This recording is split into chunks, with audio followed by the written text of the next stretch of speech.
అందరికీ నమస్కారం. ఇక్కడికి వచ్చిన మీడియా మిత్రులందరికీ మనం ఆల్రెడీ ఇందాక కలుసుకున్నాం, మళ్ళీ ఇక్కడ కలుసుకుంటున్నాం. చాలా సంతోషంగా ఉంది, ఒకే రోజు 2 సార్లు కలవటం. అండ్ శబ్దం శబ్దం గురించి ఐ డోంట్ నో ఎక్కడి నుంచి స్టార్ట్ చేయాలి. ముందు ఆదితోనే స్టార్ట్ చేస్తా.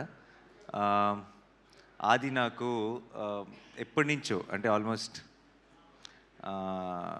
నిన్ను కోరి టైం నుంచి ఆబ్వియస్లీ ఫ్రెండ్. బట్ తర్వాత సినిమా చేసేటప్పుడు కంటే కూడా ఆ తర్వాత ఇంకెక్కువ క్లోజ్ అయిపోయాడు. One of my closest friends ఆది. అండ్ ఇప్పుడైతే ఆదినికి ఫ్యామిలీ అయిపోయారు. ఎప్పుడు ఏది అడగడు, చాలా మొహమాటం, ఏది పొరపాటును కూడా అండు. ఎప్పుడో ఒకసారి సినిమాని ఒపీనియన్ కోసం ఏదైనా ట్రైలర్ కానీ ఒక టీజర్ కానీ వచ్చినప్పుడు నన్ను కలిసినప్పుడు చూపిస్తాడు ఫోన్లో. అండ్ ఈసారి శబ్దం గురించి చాలా ఎక్కువ చెప్పాడు. అండ్ తను ఫస్ట్ టైం శబ్దం గురించి అడిగాడు నన్ను ఇక్కడికి ఈరోజు నాకు కోర్ట్ ఈవెంట్ కూడా ఉండింది. అండ్ బట్ దాన్ని ముందుకు పుష్ చేసుకొని ఇది ఎత్తి పరిస్థితిలో మళ్ళీ ఎప్పుడు అడుగుతాడో తెలియదు, అడిగినప్పుడు మాత్రం అవైలబుల్గా ఉండాలని ఈరోజే ఇది ప్లాన్ చేసుకున్నాం. అండ్ తనది ఈ కాన్ఫిడెన్స్ ఏంటి అన్నది నాకు ఆల్రెడీ తెలుసు, తనకి ఎందుకు అంత కాన్ఫిడెంట్గా ఉన్నాడు అనేది. ఈ సినిమా నేను ఆల్రెడీ చూశాను. అండ్ మిగతా ఇక్కడ వాళ్ళందరిలాగే ఐ థింక్ టెక్నికలీ నేను ఈ మధ్యకాలంలో కాదు, చాలా కాలం నుంచి నేను చూసిన ఒక టాప్ నాచ్ ఫిల్మ్. ఎందుకంటే ఎంత ఎవ్రీ డిపార్ట్మెంట్ ఎంత అది ట్రైలర్ చూస్తేనే మీకు అర్థమైపోతుంది, కానీ సినిమాకి వెళ్ళి చూసి నేను సర్ప్రైజ్ అయిన విషయాలు చాలా ఉన్నాయి. Especially I don't know if I can say this, but there is one scene in the film where just ఒక టీ కప్పులోకి ఒక ఐస్ మన షుగర్ క్యూబ్ పడితే కూడా అది ఎంత స్కేరీగా ఉంటుంది అంటే దాంట్లోకి ఒక స్పూన్ పెడితే ఎంత స్కేరీగా ఉంటుంది అన్నది. సౌండ్ అన్నది మనం వినగలిగే డెసిబుల్స్లో ఉన్నంత వరకు బాగానే ఉంది, కానీ sound can be a weapon అని, sound can be so dangerous అని ఒక రకమైన కొత్త యాంగిల్ని ఓపెన్ చేశారు నేను సినిమా చూస్తున్నప్పుడు. And the sound mixing team ఎవరు చేశారో నాకు తెలియదు, వాళ్ళందరికీ హ్యాట్స్ ఆఫ్. అండ్ తమన్ గారు music was very very good. ఇందాక ప్లే చేసిన టైటిల్ సాంగ్ కానీ సినిమాలో మాయా మాయా అని ఒక సాంగ్ కానీ నాకు చాలా నచ్చిన సాంగ్స్. అండ్ నాకు వైశాలి సాంగ్స్ చాలా ఇష్టం. ఐ థింక్ తమన్ గారు మొత్తం కెరియర్లోనే టాప్ 3 సాంగ్స్ అని క్విక్గా చెప్పమంటే 2 వైశాలి పాటలు ఉంటాయేమో అందులో. అంత మంచి పాటలు ఆల్బంలో ఉన్న సాంగ్స్ అన్నీ కూడా. అండ్ మళ్ళీ అదే టీం అందరూ కలిసి ఈ సినిమా చేయటం అండ్ అది వాటర్ మీద, ఇది సౌండ్ మీద, అలాంటి ఒక యూనిక్ ఐడియాని తీసుకొని ఇంత టెక్నికలీ సౌండ్గా ఎన్నో మూమెంట్స్ ఉన్నాయి సినిమాలో, ఎంతో గ్రిప్పింగ్గా తీశారు.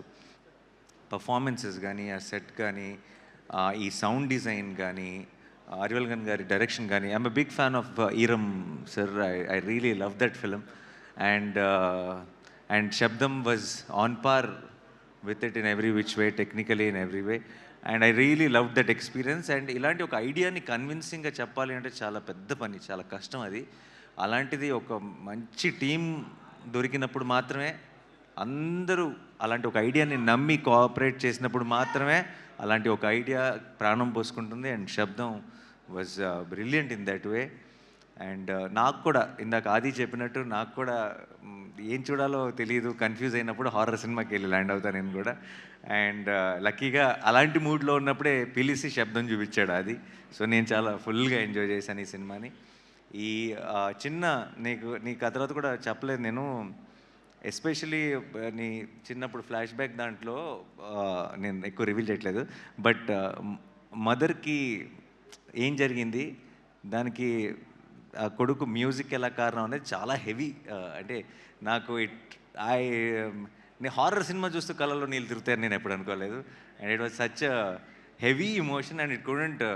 సో నాకు బేసిక్గా హారర్ ఫిలిమ్స్ని ఊరికే భయపెట్టడానికి ఏదో ఒక రకంగా సౌండ్ ఎఫెక్ట్స్, లేదంటే డోర్ వెనకాల ఎవరున్నారు ఇలా స్లోగా డోర్ తెరుచుకుంటూ, అలాంటి సినిమాల కంటే కూడా కథ ఉన్న సినిమాలు చాలా ఇష్టం.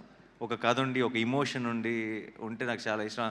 అందుకే నాకు ఇంగ్లీష్లో కూడా చాలా ఫిల్మ్స్ వస్తాయి, కానీ నాకు కంజూరింగ్ చాలా ఇష్టం. ఎందుకంటే కంజూరింగ్లో ఒక కథ ఉంటుంది, you'll relate to that family, you'll want to know what happen to them. అలా మన మెల్లగా కథలోకి ఒక ఇమోషనల్ యాంగిల్ కూడా ఇన్వాల్వ్ చేసి చాలా బ్యూటిఫుల్గా తీసుకెళ్లారు towards the climax. So February 20th మీరందరూ కూడా చూడండి. పర్టికులర్గా హారర్ ఫిల్మ్ ఫ్యాన్స్ అయితే కనుక మీరు ఒక 10 మంది ఫ్రెండ్స్ని వేసుకొని వెళ్ళండి. కుదిరితే మీ గ్రూప్లో ఉన్న మీ ఫ్రెండ్స్ గ్రూప్లో ఉన్న పిరుకోళ్ళందరినీ వేసుకెళ్ళండి.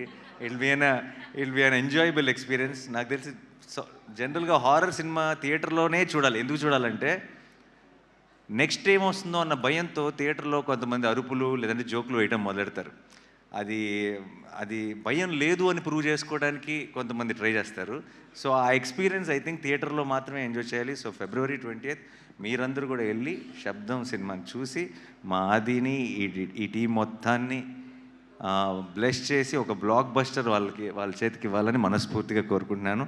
Thank you so much for this opportunity and I'm rooting for this whole team and for my friend, and I really wish Shabdam will become a blockbuster. Thank you so much. Thanks a lot.